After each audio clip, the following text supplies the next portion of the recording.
Hello, नमस्कार, good morning. पिछले video में हमने कोयले और उसके प्रकार के बारे में डिस्कस किया था।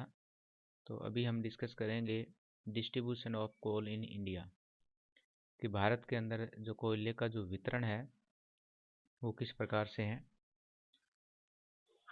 तो यहाँ यदि हम बात करें इंडिया के अंदर कोल का डिस्ट्रीब्यूशन की, तो यहाँ पर हमें दो प्रकार के जो कोयले के डिस्ट्रीब्यूशन के सोर्स मिलते हैं, जिसमें पहला है गोंडवाना कोल फील्ड, यानी कि गोंडवाना टाइप का जो कोयला है या उस टाइम पीरियड का जो कोयला है, जो कि आज से लगभग 250 मिलियन ईयर ओल्ड एगो है।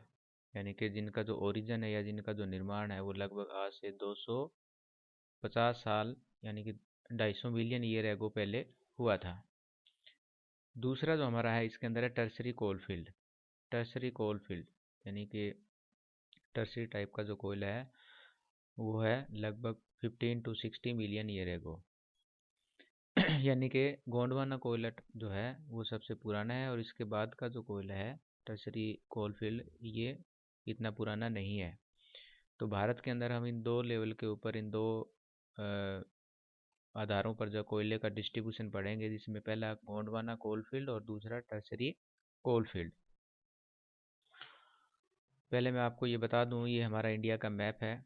और यदि हम कोयला के वितरण की बात करें तो आप देख सकते हैं कि भारत के अंदर जितना भी जो मेजर कोल फील्ड है, ये यहाँ पर छोटा नागपुर का पठार जो है इसके अंदर, जैसे बिहार है, अपना झारखंड है, वेस्ट बंगाल है, मध्य प्रदेश है, छत्तीसगढ़ है, और इसमें उड़ीसा है। ये जो एरिया है इसके अंदर मोस्टली हमारा जो कोयले का जो डिपोजिशन है या कोल माइन यहीं पर की जाती है, जिसके अंदर हमें गोंडवाना टाइप का जो कोयला मिलता है। इसके साथ साथ यदि हम इससे पेनिनसुलर के अलावा बात करें तो यहाँ पर देखिए नॉर्थ ईस्ट इंडिया के अंदर हमें अरुणाचल प्रदेश के अंदर, नागालैंड के अंदर, मेघालय के अंदर, आसाम के अंदर, इसी प्रकार से कुछ कोयला जो हमें जम्मू कश्मीर के अंदर, कुछ जो हमें राजस्थान के अंदर भी, ठीक है। और इसके साथ साथ तमिलनाडु के अंदर हमें लिग्नाइट टाइप का जो कोयला मिलता है, ये है। यहाँ पर हम आपको थोड़ा सा इन माइंस के बारे में बता देते हैं। देखिए, सबसे पहले जो हमारी सबसे जो माइंस, यदि बात करें कोयले के माइंस की, तो इसमें पहले है रानीगंज। ये देखिए नंबर 1 जो है रानीगंज, यहाँ पर जो वेस्ट बंगाल के अंदर रानीगंज है, यहाँ पर ये नंबर 1 है। उसके बाद में झरिया है, ये देखिए झारखंड के अंदर झरिया है। और फिर ईस्ट बोकारो और वेस्ट बोकारो, बोकारो की बात करें तो यहाँ पर ये देखिए झारखंड के अंदर ही तीसरे नंबर पे है। इसके साथ साथ सिंगरौली, ये हमारा मध्य प्रदेश के अंदर है, सिंगरौली जो है नंबर 4 पे। इसी पर पेंच जो कैनान तवा जो वैली है, ये हमारा यहाँ पर, ये फिर जो है मध्य प्रदेश के अंदर है। इसी प्रकार से यदि हम तलचर की बात करें तो उड़ीसा के अंदर तलचर जो है उड़ीसा के अंदर है। और फिर चंदावरदा की यदि हम बात करें तो महाराष्ट्र के अंदर चंदावरदा जो वैली है वहाँ पर। इसी प्रकार से गोदावरी जो वैली है ये भी हमारा लगभग जो है महाराष्ट्र के अंदर, सॉरी छत्तीसगढ़ के अंदर, छत्तीसगढ़ यहाँ उड़ीसा, और जो हमारा तेलंगाना का पार्ट है यहाँ पर हमें देखने को मिलती है। तो आप यूँ कह सकते हैं कि भारत का जो मोस्टली मोर देन 90% जो कोयला है वो छोटा नागपुर, पठार, उसके आसपास का जो एरिया है वहीं से जो है निकाला जाता है, जिसके अंदर रानीगंज है, झरिया है, बोकारो है, सिंगरेली है, तलचर है, वर्धा है। तो इस प्रकार से काफ़ी सारे जो कोल माइंस हैं, और इन्हीं को हमें ध्यान में रखना कि कौन सी कोल माइन कहाँ पर है। और ये जो तमिलनाडु के अंदर जो नवेली की बात करें तो ये यहाँ पर जो लिग्नाइट का सबसे बड़ा भंडार है। गोंडवाना कोल गोंडवाना जो कोल है, अब ये कब बना, ये देखिए nine Gondwana coal make up 98% of the total reserve and 99% of the production. पूरे भारत के अंदर जितना भी जो कोयला पाया जाता है उसका 98%, 98% जो है वो गोंडवाना रिजर्व की बात करें तो गोंडवाना टाइप का है। और यदि हम टोटल प्रोडक्शन की बात करें, यानी कुल जो हमारा कोयला जो भारत के अंदर निकाला जाता है उसका 99% जो है वो गोंडवाना कोल से रिलेटेड है।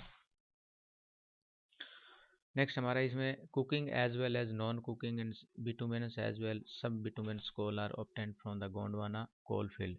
यानी कि इसके अंदर हमें कुकिंग वर्सेस नॉन कुकिंग जो कोयला है ये, और बिटुमिनस वर्सेस सब बिटुमिनस टाइप का जो कोयला है वो सारा का सारा हमारा गोंडवाना कोल फील्ड से निकाला जाता है।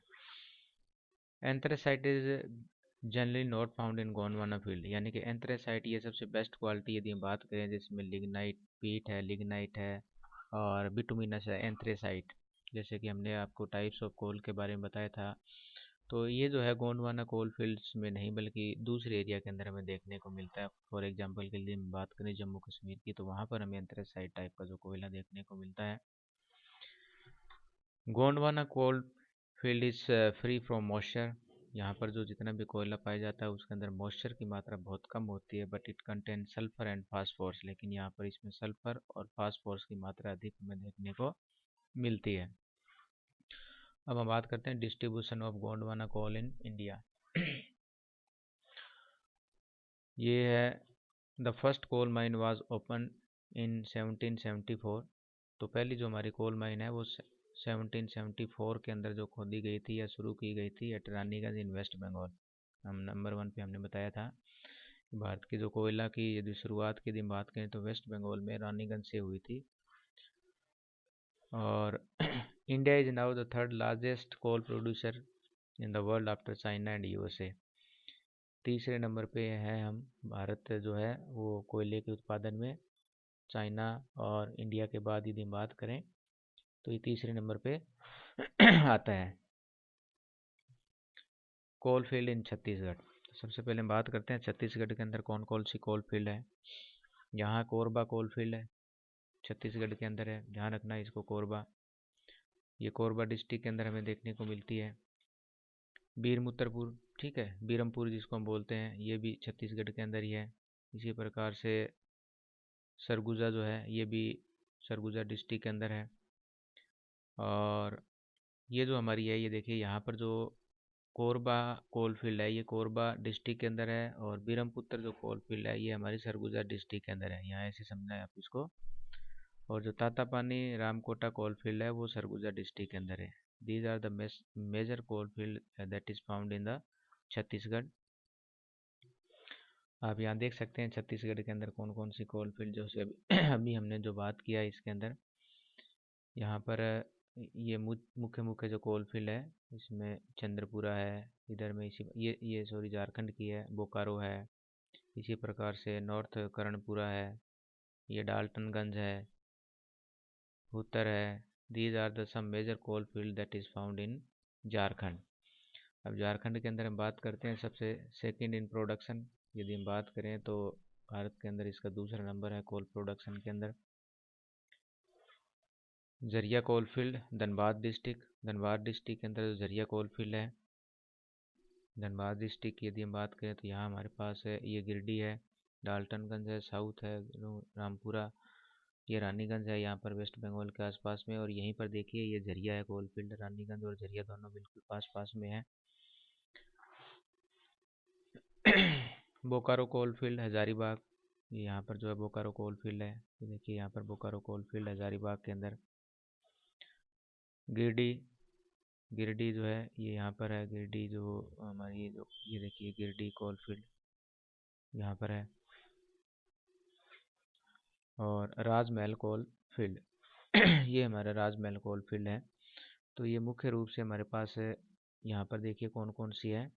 एक है जरिया कोल फील्ड धनबाद डिस्ट्रिक्ट के अंदर, Bokaro coal field Hazaribagh district के अंदर, और गिरडी कोल फील्ड, और एक हमारी है राजमहल कोल फील्ड, यानी कि राजमहल जो हिल्स है वहाँ पर ये हमें देखने को मिलती है। तो ये मुख्य मुख्य कोयले की खानें हैं जो कि हमें झारखंड में देखने को मिलती है। अब Gondwana coal field in Orissa, Orissa में यदि बात करें तो यहाँ पर तलचर सबसे बड़ी खान है, यहाँ उड़ीसा के अंदर फेमस है काफ़ी। Talcher's town to Raikol in Dhenkanal and Sambalpur district, Sambalpur और देनकानाल के अंदर ये पड़ती है लगभग। तो यहाँ तलचर जो कोल फील्ड सबसे फेमस है उड़ीसा के अंदर, जैसा कि हमने मैप के अंदर डिस्कस किया था। इसी प्रकार से रामपुर हिमगिर है एक और जो कोल फील्ड है, जो कि संबलपुर और सुंदरगढ़ डिस्ट्रिक्ट के अंदर हमें देखने को मिलती है, संबलपुर और सुंदरगढ़ डिस्ट्रिक्ट, तलचर, रामपुर और हिमगिर। मध्य प्रदेश की बात करें यहाँ पर हम कोल फील्ड के अंदर, तो यहाँ देखिए मध्य प्रदेश के अंदर सिंगरौली है, कोल फील्ड काफ़ी फेमस है, अभी हमने आपको मैप के अंदर बताया था। और इसी प्रकार सिद्धि संदौल डिस्ट्रिक्ट के अंदर ये पड़ती है। इसी प्रकार से एक इसमें है सुहागपुर कोल फील्ड जो कि संदौल डिस्ट्रिक्ट के अंदर है। यहाँ पर आप देख सकते हैं वेस्ट बंगाल के अंदर यदि हम बात करें तो यहाँ पर ये रानीगंज, और ये देखिए उड़ीसा का जो है तलचर का यदि हम बात करें तो ये उड़ीसा के अंदर है। ये सारा का सारा जो कोल फील्ड है यहाँ पर ये हमारा झारखंड के अंदर है, ये वेस्ट बंगाल के अंदर है। काफ़ी सारी कोल फील्ड है यहाँ पर। रानीगंज कोल फील्ड है ये, जैसा कि हमने बताया रानीगंज के बिल्कुल पास में यहाँ जरिया कोल फील्ड है। Darjeeling and Jalpaiguri are the chief producing state. Darjeeling ये ऊपर वाले हिस्सा जो हमारा ये सारा का सारा दार्जिलिंग और जलपाईगुड़ी की बात करें तो ये मुख्य उत्पादित क्षेत्र है कोयले के वेस्ट बंगाल में। And Raniganj is the largest coal field in west Bengal. जैसा कि हमने शुरू में आपको बताया था कि 1774 के अंदर रानीगंज से ही कोयले की शुरुआत हुई थी। तो वेस्ट बंगाल के अंदर सबसे बड़ी जो कोयले की खान है that is Raniganj. Raniganj Bardhaman, Bankura and Purulia district के अंदर पड़ती है। Small part of the field is lies in Jharkhand state, और उसका कुछ जो पार्ट है वो झारखंड के अंदर पड़ता है, और उससे आगे फिर जो है झरिया की खान शुरू हो जाती है जो कि धनबाद डिस्ट्रिक्ट के अंदर है। The coal are here non coking steam coal. Non coking है ये, हम आपको बताएंगे आगे कुकिंग एंड नॉन कुकिंग कोयले क्या होता है, इनमें क्या क्या डिफरेंसेस होता है। इसी प्रकार से डलिंगटन डलिंग कोट जो है कोल फील्ड है जो कि दार्जिलिंग कोल फील्ड के अंदर आती है, दार्जिलिंग डिस्ट्रिक्ट के अंदर आती है। ये तो थे हमारे मुख्य रूप से गोंडवाना टाइप के कोयला फील्ड, जिसमें मुख्य रूप से गोंडवाना जो कोयला है वो हमें वेस्ट बंगाल के अंदर, मध्य प्रदेश के अंदर, झारखंड के अंदर, छत्तीसगढ़ के अंदर और उड़ीसा के अंदर देखने को मिलती है। अब हम बात करते हैं टर्सरी कोल फील्ड।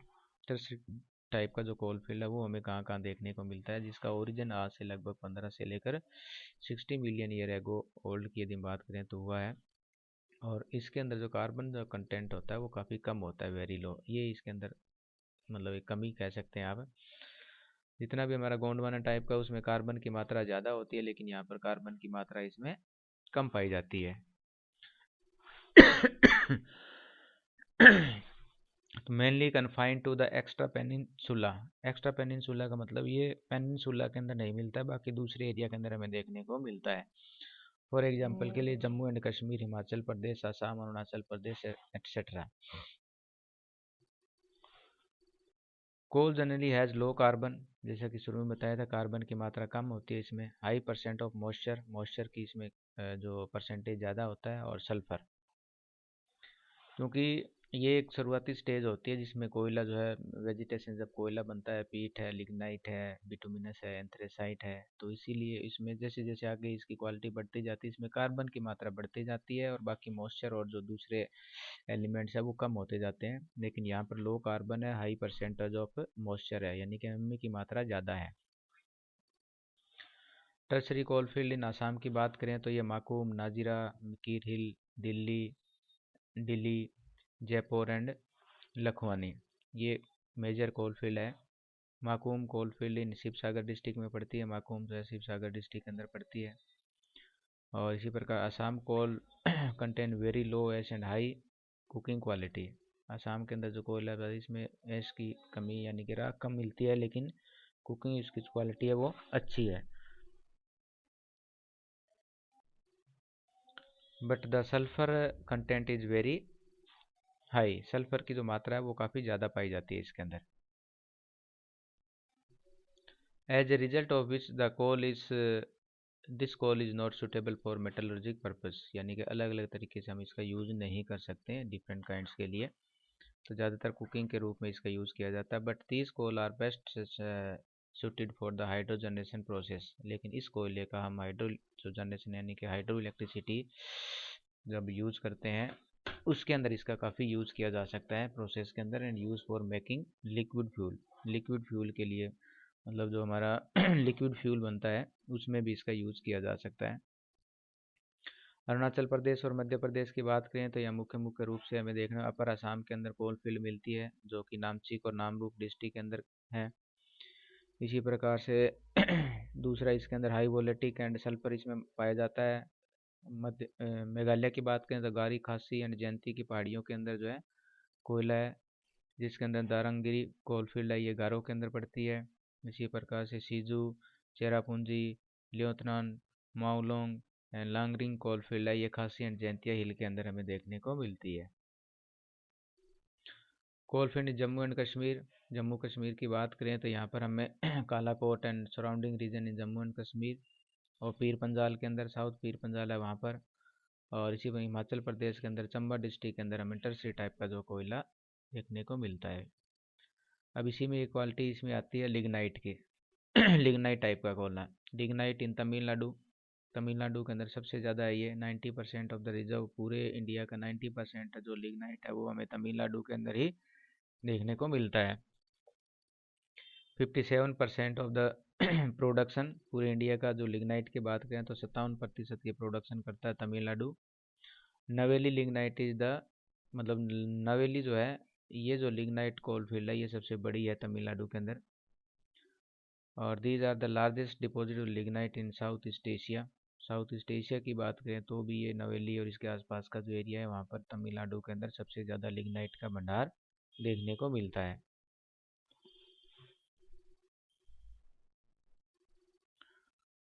यहाँ पर Neyveli mines suffer from the artesian structure. Artesian structure का मतलब होता है कि जब हम नीचे कुएं खोदते हैं तो उसमें से पानी जो धीरे धीरे ऊपर आना शुरू हो जाता है, तो mines goes deep and deep, ये इस प्रकार से जो माइंस धीरे धीरे नीचे की तरफ जा रही है। और इसी प्रकार से the mining in lignite coal field is risky, ये काफ़ी रिस्की भी है due to the spontaneous confusion of the lignite. Lignite के अंदर कई बार क्या है, उसमें आग वगैरह लगना है या ब्लास्ट होने से भी इसमें दिक्कत होती है। अब हम आपको बात करते हैं इसमें, ये देखिए कुकिंग एंड नॉन कुकिंग जो कोयला होता है वो क्या होता है, इसमें क्या डिफरेंस होता है। तो सबसे पहले देखिए जो कुकिंग कोल और मेटलर्जिक कोल जिसको हम बोलते हैं, इसमें हाई कार्बन कंटेंट होता है, लेस मॉइस्चर होता है, एंड लेस सल्फर होती है, और लेस ऐश होता है, यानी कि इसमें राख की कमी होती है, सल्फर कम होता है, मॉइस्चर भी इसमें कम होता है, और हाई कार्बन की मात्रा होती है। थर्मल, इसको बोलते हैं थर्मल कोल और नॉन कुकिंग कोल। और स्टीमिंग कोल, स्टीमिंग मतलब जैसे कि इसमें मतलब धुआं या जो इसमें जो काफ़ी निकलता है। तो सल्फर कंटेंट इज हाई, देखिए यहाँ सल्फर की मात्रा कम होती है लेकिन यहाँ मात्रा ज़्यादा होती है। And hence can not be use in iron and steel, use नहीं किया जाता है। Sulphur is very low, is very bad for iron and steel industry. Sulphur जो आयरन एंड स्टील इंडस्ट्री के लिए काफ़ी घातक होता है, इसलिए इसका जो है यूज़ नहीं किया जाता है। Use to create coke, coke को क्रिएट करने के लिए इसका जो है मतलब यूज़ किया जाता है। Creating coke using coal is not economically, लेकिन इस कोयले से यदि हम कोक बनाते हैं तो वो हमारे इकोनॉमिकली नहीं होगा, यानी कि उसमें लागत ज़्यादा आएगी, इसलिए हमें कोई ज़्यादा इसका बेनिफिट नहीं रहेगा। तो coke is produced by the heating bituminous coal without air to extreme high temperature. coke is produced by heating, coke क्या है, हीटिंग से प्रोड्यूस किया जाता है बिटुमिनस कोयला से, without air to extremely high temperature. High temperature के अंदर जो है ये हम जब इसको जलाते हैं तो कोक तैयार होता है। तो कुकिंग मतलब flushing out impurities and improve, ये हमें जब और उसको मतलब जो हमारा बिटुमिनस कोयला है या उसको और किसी कोयले को जब हम कोक कोयले में लगाते हैं तो इसमें क्या होता है, इसकी जो इम्प्योरिटी यानी कि अशुद्धता होती है वो दूर होती है और वो उसकी क्वालिटी इंप्रूव होती है। और coking coal is an essential ingredients in the steel production, और स्टील प्रोडक्शन के लिए सबसे ज़्यादा ज़रूरी है अभी कुकिंग कोल का। अब यहाँ पर बात करें तो moreover trace of the sulphur will remain even after coking. यदि हम नॉन कुकिंग कोयले को कुकिंग के अंदर चेंज भी करते हैं तो इसमें क्या होता है कि इसके अंदर सल्फर की मात्रा फिर भी रह जाती है। और thermal coal is use to generate power, thermal coal का हम क्या पावर जनरेट करने के लिए यूज़ किया जाता है, जो कि हम जो थर्मल भट्टियों के अंदर जो यूज़ करते हैं इलेक्ट्रिसिटी जनरेट के लिए, इनमें नॉन कुकिंग कोयला किया जाता है। और आयरन एंड स्टील इंडस्ट्री के अंदर जो कोयला हम यूज़ करते हैं उस वो कुकिंग कोयले के अंदर कैटेगरी के अंदर आता है। तो ये तो था हमारा कोल, इट्स टाइप और इसका डिस्ट्रीब्यूशन। तो आई होप आप लोगों को ये चैप्टर समझ में आया होगा, और ज़्यादा से ज़्यादा इस वीडियो को लाइक शेयर और कमेंट करें। थैंक्स।